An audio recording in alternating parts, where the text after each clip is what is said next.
Sinabi ng Philippine Atmospheric, Geophysical and Astronomical Services Administration o PAGASA na mananatiling walang bagyo sa bansa ngayong linggo.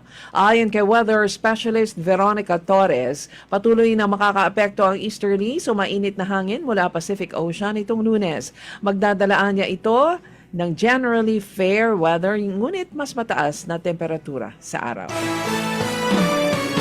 Umaabot na sa 294 ang mga gasolinahang pansamantalang nagsara sa buong bansa hanggang nitong Abril 18. Dahilan nito ang pagtaas sa presyo ng langis na nagdulot naman sa dulot ito ng digmaan sa Middle East. Sinabi ng PNP na binabantayan nila ang kabuuang 14,257 na mga gas stations sa bansa. Mula Marso 1 hanggang ngayon, nakapagsampa na ang mga otoridad ng 27 kaso kaugnay ng fuel violations. Kabilang sa mga ito ang 7 kaso ng hoarding, 1 kaso ng profiteering at 19 na kaso ng illegal na pag-iimbak, transportasyon at bentahan ng produktong petrolyo.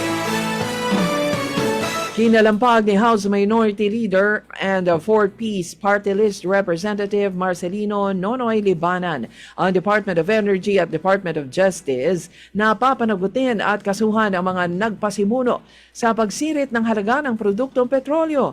Binigyan din ng kongresista na hindi makatarungan ang naging pagtaas ng presyo ng langis. Dagdag pa nito ang DOE at DOJ ay may kapangyarihan na aksyonan ang mga nasa likod nito na ngayon ay pinagdudusahan ng mamamayan.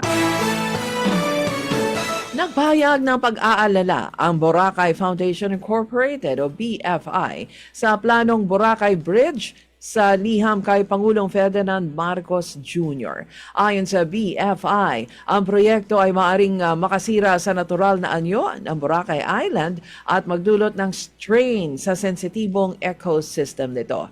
Ipinahayag din ng grupo ang pangamba sa epekto nito sa kabuhayan ng mga transport workers, tourism employees at maliliit na negosyante na umaasa sa kasalukuyang sistema ng transportasyon. Ayon sa BFI, meron ng maayos na maritime transport network ang Boracay na nagsisilbi sa mga residente at turista kaya't maaring hindi na kailangan ang tulay.